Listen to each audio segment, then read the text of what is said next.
Hi, everyone. We're going to give everyone just another minute and then we'll go ahead and get started.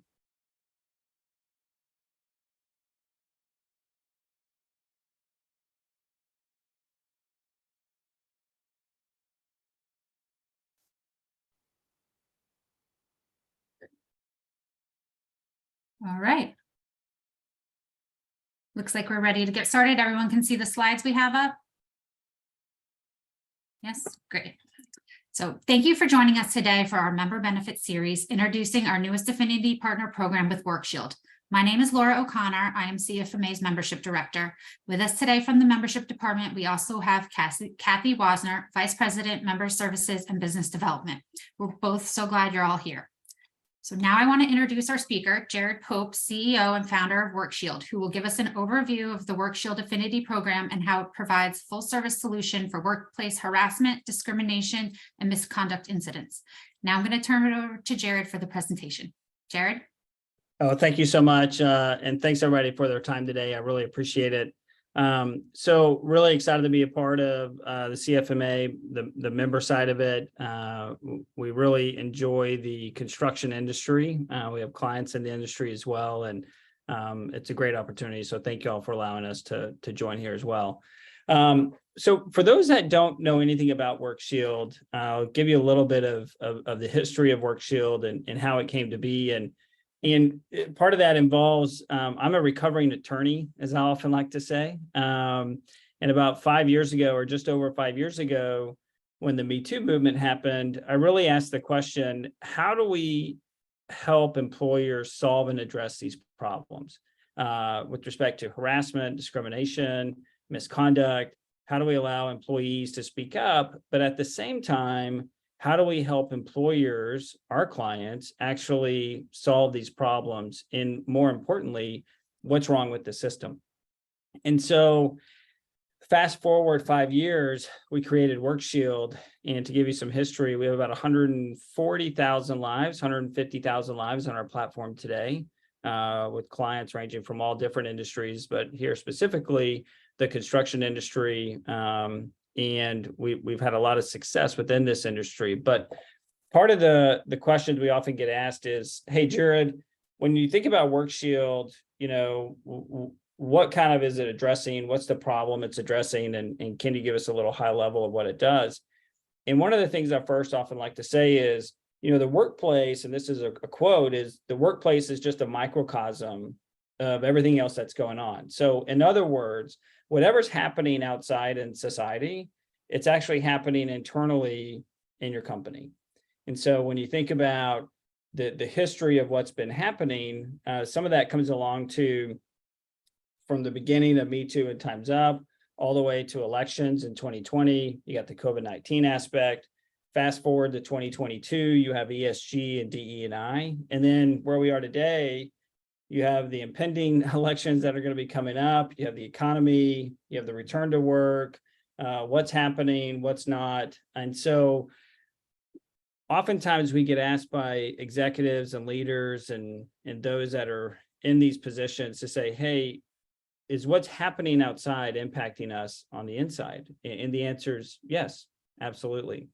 And so WorkShield was actually created to help employers solve and address these issues, but more specifically, to really solve and address the issues related to misconduct. And what was interesting here, and I'm going to call Cal out, but your very own Cal Beyer actually wrote an article related to construction and EEOC and kind of where is the industry today? More importantly, what's the culture of construction with the EEOC and some of the topics that are there that leaders need to be informed of. And for those that haven't read it, I would highly suggest that you go read it. A lot of information that's out there, but it reinforces the idea that, hey, this is an issue. These are things that happen, and WorkShield was created to help you solve and address these issues. And so you may be wondering, okay, what does this mean, right? What does actually the EOC have to do with construction and related to risk? And this gets down to the reason of our why. WorkShield was started because there is a broken system. And when you think about today, I'm going to use some examples here. And for those that have questions, feel free to chime in as we're going about. But let's say, Harry's at work and Harry has an issue that Valerie is making fun of Harry's socks. Okay. And so Valerie is Harry's manager. And Harry goes to Jill and says, Jill, Valerie's making fun of my socks, but I feel like my voice isn't heard. Well, before WorkShield, there's a disconnect because a lot of employees actually have incidents that go unreported.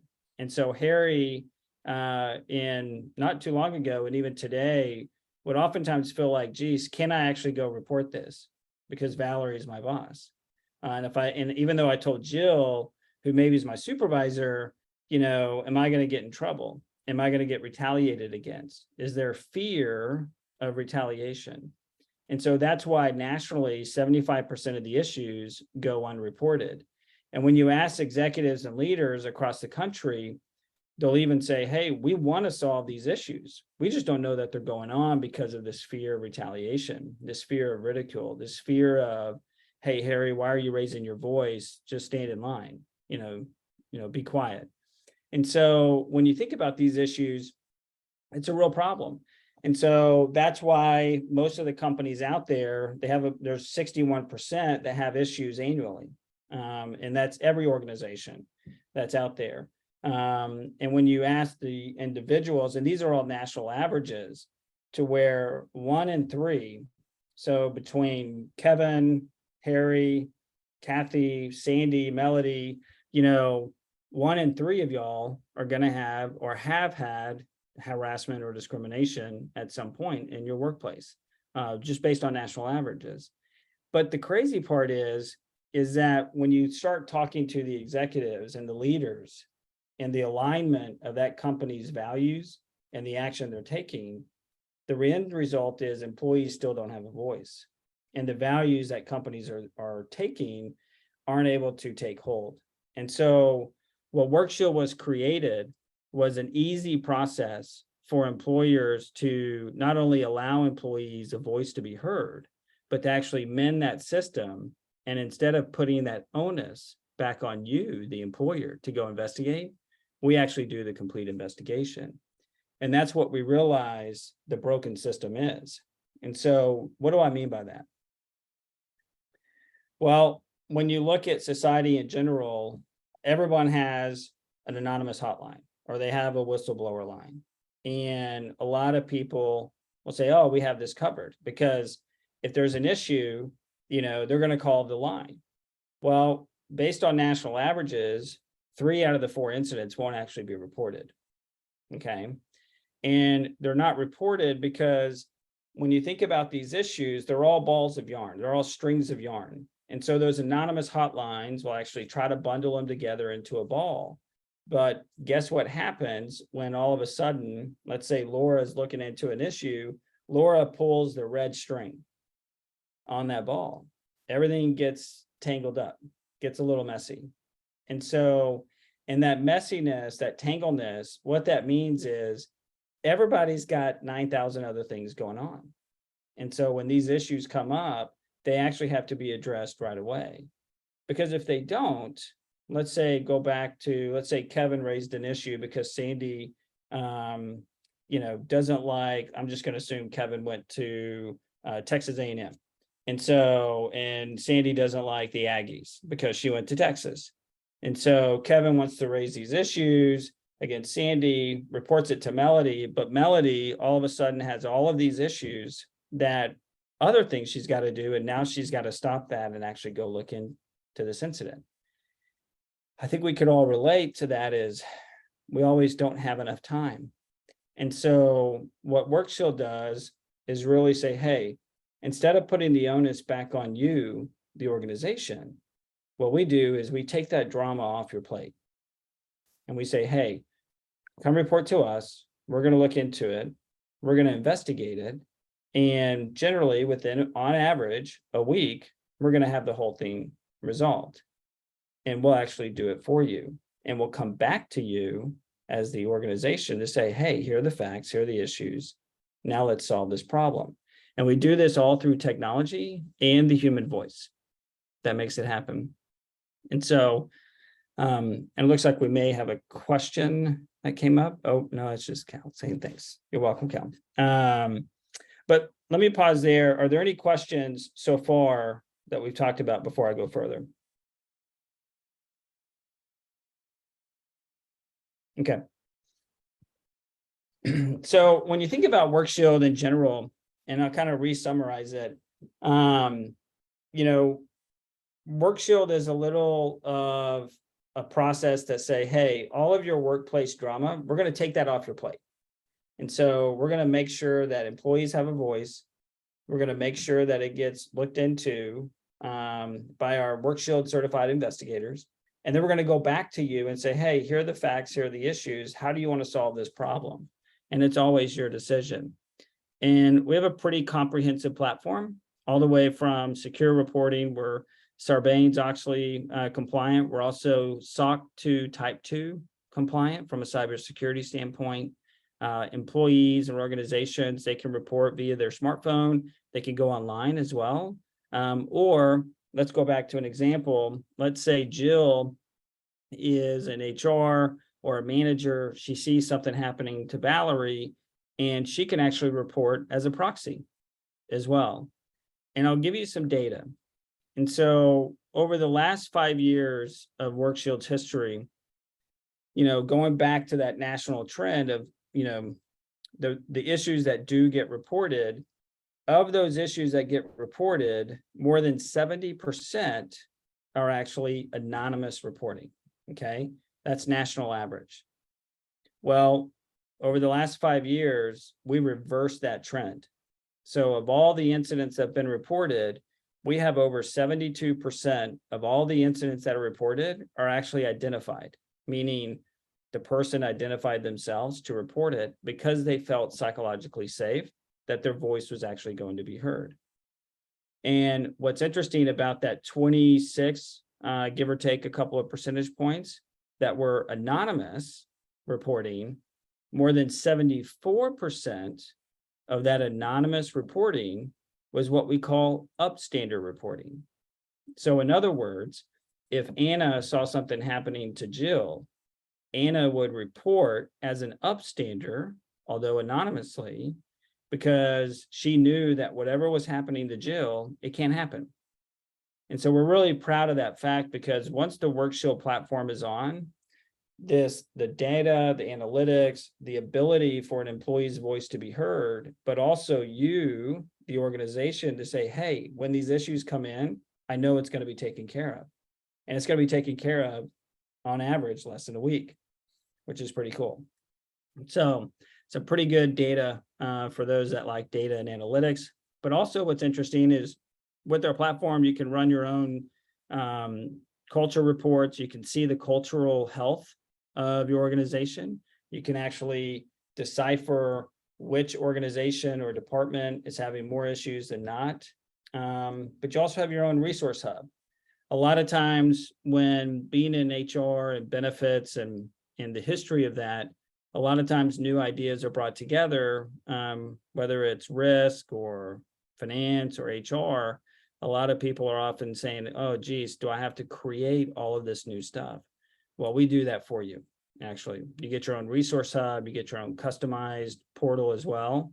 But more importantly, you get a fully resourced staff.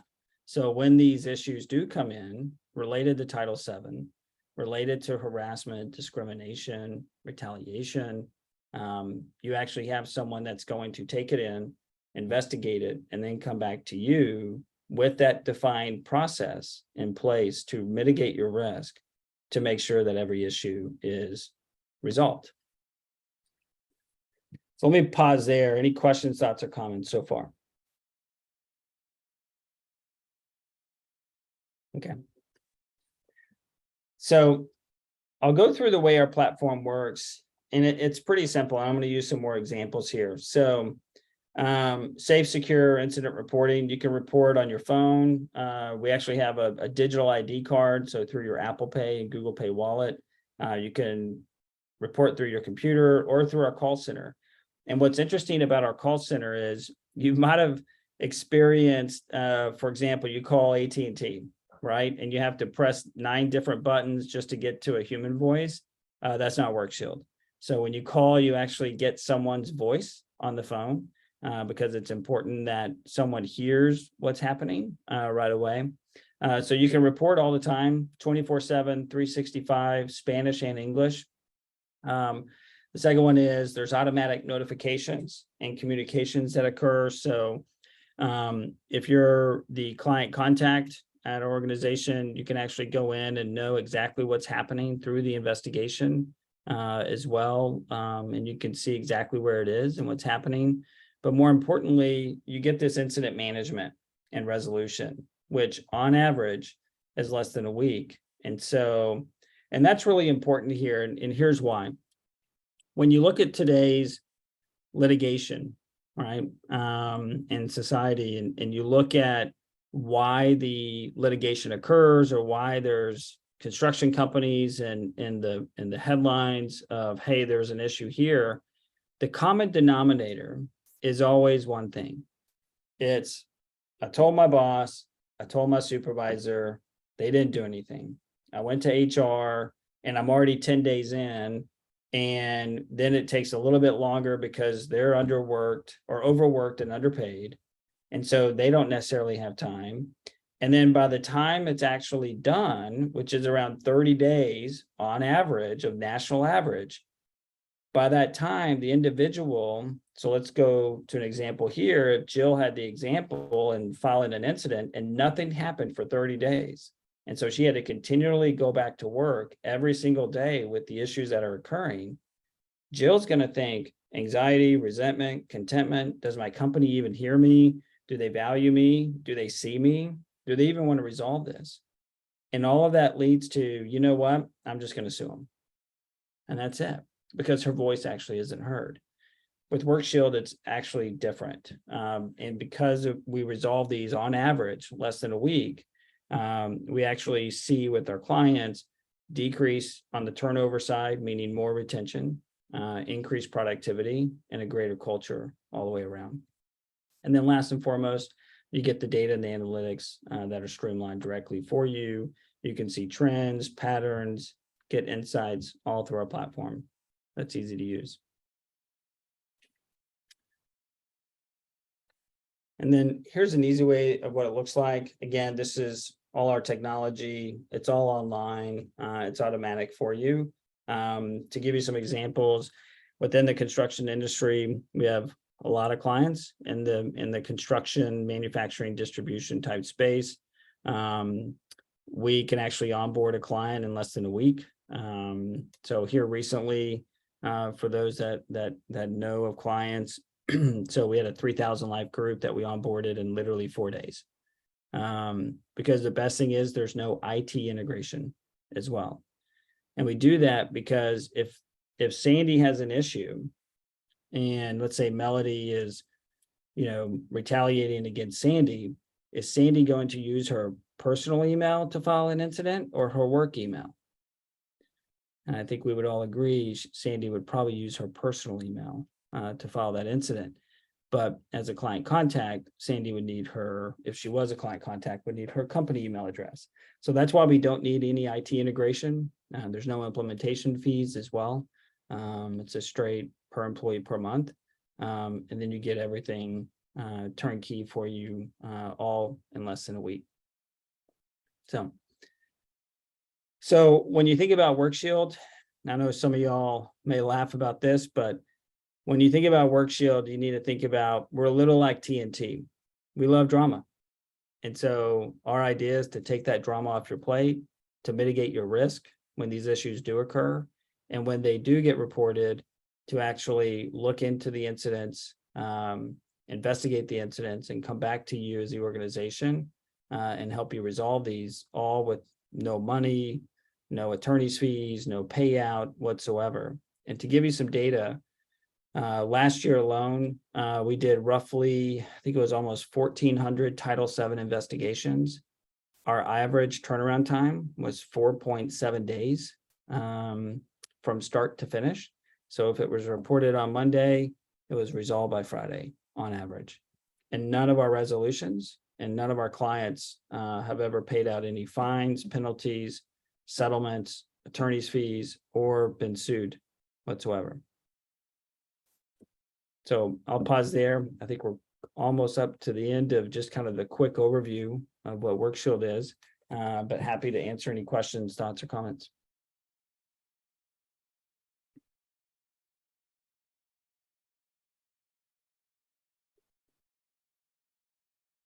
There is a question in the chat, Jared. Oh, okay, sorry.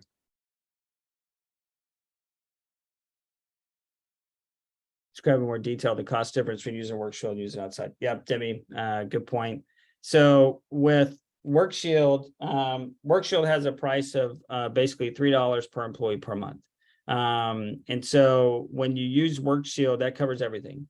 And so WorkShield has your implementation, all your onboarding materials are there for you, the technology, the portal. There's no nickel and diming as it relates to WorkShield. And now when you compare that to what does it cost when one incident occurs? Well, the national average for handling a workplace incident internally, and this is just investigating the issue, looking into it, the national average is about $21,000. And that includes HR's time, internal or external counsel's time if they're involved. It also includes loss of productivity related to the company, and then any potential turnover as well. And that's why oftentimes when you look at these issues, specifically on the P&C side, that's why you'll see the deductibles hover right around that amount, because they know per incident, it's going to cost about that much money. And so when you think about, the ROI on this, I'll give you an example. Fred Propal, who is the CEO of Beck Construction, he's a client of ours.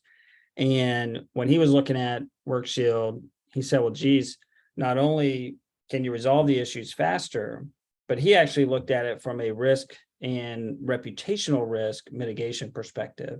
He said, look, the moment we have one of these issues that doesn't get looked into, that a supervisor or manager that's out in the field doesn't look into this, and all of a sudden it boils up into a PR nightmare, front page of the news, or someone tweets about it, I could lose a $400 million contract. He goes, I want to know what's going on. I want to make sure our company is doing the right thing. And I want to make sure our employees and our members are safe and secure in their work environment. And so the ROI is pretty huge. If you go to our website, workshield.com, there's an ROI feature out there as well that you can use. And the national average is 4% incident rate. So that means if you have 1,000 life group, you're going to have about 40 issues per year related to some form of misconduct. That doesn't mean 40 EOC issues. That means just 40 internal issues. Now, look, some are big, some are small, some are more than that, or some are less. But in Cal's documentation and article that he wrote, there's actually characteristics that the EOC looks at where, generally speaking, there's a higher prevalence of workplace misconduct issues. And some of that includes a dispersed workforce where people are out in the field or in different locations. And there's also power and pay disparity, or sometimes a monotonous task that you're doing over and over again. And sometimes within the construction industry, you can find a lot of those characteristics as well. So.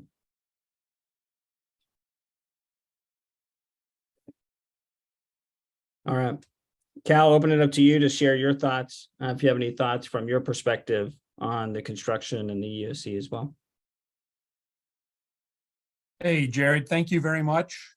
This is a really important topic for the construction industry. This is impromptu, so I wasn't expecting you to call on me. That article was something that I talked with CFMA about over a year in advance of me even knowing about WorkShield. This was something that we proposed for the annual conference. It will be my latest featured presentation. It ties to the areas that I focus on: workforce risk and worker well-being. that EEO investigation was very similar to what I'd done years ago on reputation risk. And so, Jared, I thought your comment about Beck Group was right on. It's an area that many individuals have been concerned with. The AGC of America covered this topic in its January 2023 Risk Insurance and Surety Conference. And there were many contractors expressing concern about the EEOC's investigation of construction. The presentation that I'm working on is going to be showing a number of company situations that have occurred that have been really big black eyes for our industry. And so just wanted people to have an opportunity to understand the impact on people, culture, reputation, and profitability. I think this is a really important area. Until we work on our inclusivity and our equity and overall culture in construction, this will take some time, and this is an opportunity for CFMA members to protect their bottom line, but also their reputations. So, Jared, that was a quick impromptu, and just appreciate Kathy and Laura letting me know about today's webinar so I could listen in. I wasn't expecting a little cameo appearance. Sorry about that. No, Cal, I know I didn't tell you I may call on you, so appreciate it. So Happy to be here if people had questions. yeah, and so I would just encourage everybody here, if you have questions, whether you speak up now or if you have questions later, feel free to reach out to the team here.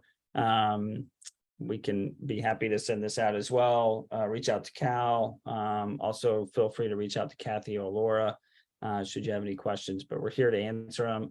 If you want more information, we're happy to do that. We're happy to provide a demo of our technology and our platform as well, to show you how it can help your organization not only streamline the process in which these things are dealt with, but also to mitigate your risk and protect that bottom line. And I will tell you a case study that did occur in ending. So we have a construction client south of Dallas, and they're about 1,000 employees. And one of the things we do at WorkShield, we do cover terminated employees free of charge. And we do that because oftentimes, let's say, I'm going to go back to use an example. Let's say Anna terminates Kevin on Thursday, and then all of a sudden Kevin says, oh, you know what? I don't have a job now, but I remember when Sandy and Anna got together and, you know, we'll go back to the sock example, made fun of my socks, and that was discriminatory, right? But Anna had already rolled out WorkShield. Well, with this client south of town, south of Dallas, the terminated employee filed a charge with the TWC. The TWC sent the client saying, hey, there's a charge of discrimination, you know, you got to respond. Well, they came to WorkShield and said, hey, we don't see any record of this individual filing an incident through WorkShield. And we said, no, you're right. Under the affirmative defense, you can never be held liable because the employee nor the terminated employee did not exhaust that administrative remedy called WorkShield. And so they filed their response, and the TWC said, you know what, you're right, it's dismissed. And they literally told the individual, for you to file this charge or have any standing, you actually have to go exhaust your administrative remedy, which is WorkShield. And the reason it qualifies as your administrative remedy is because we're a third party that does that investigation. And so I think that's a good example just to show how easy it is to protect your organization, but at the same time, allow your employees and team members a voice that can be heard. So.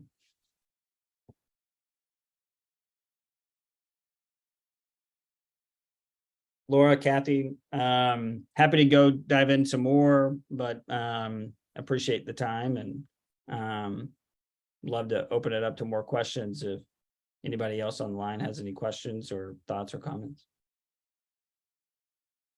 Anyone have any questions?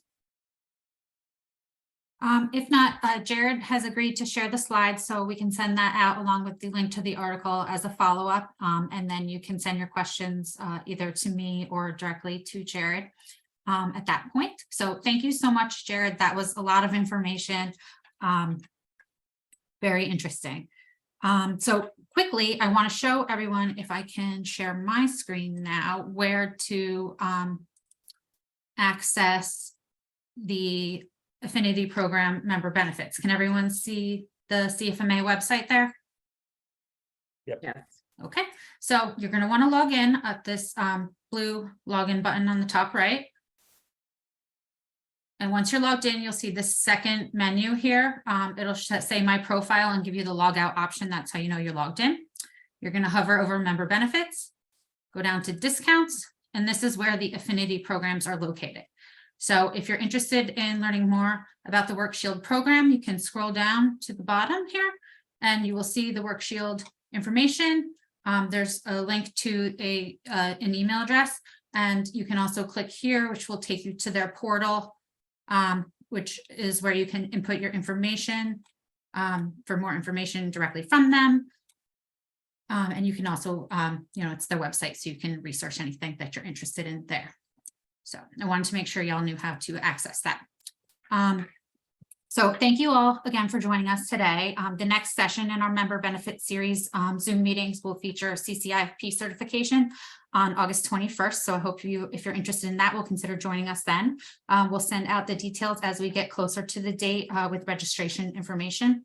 Until then, again, if you have any questions about this program or anything membership related, please feel free to reach out to Kathy or myself, and we're happy to help you. So thanks for your time today, everybody.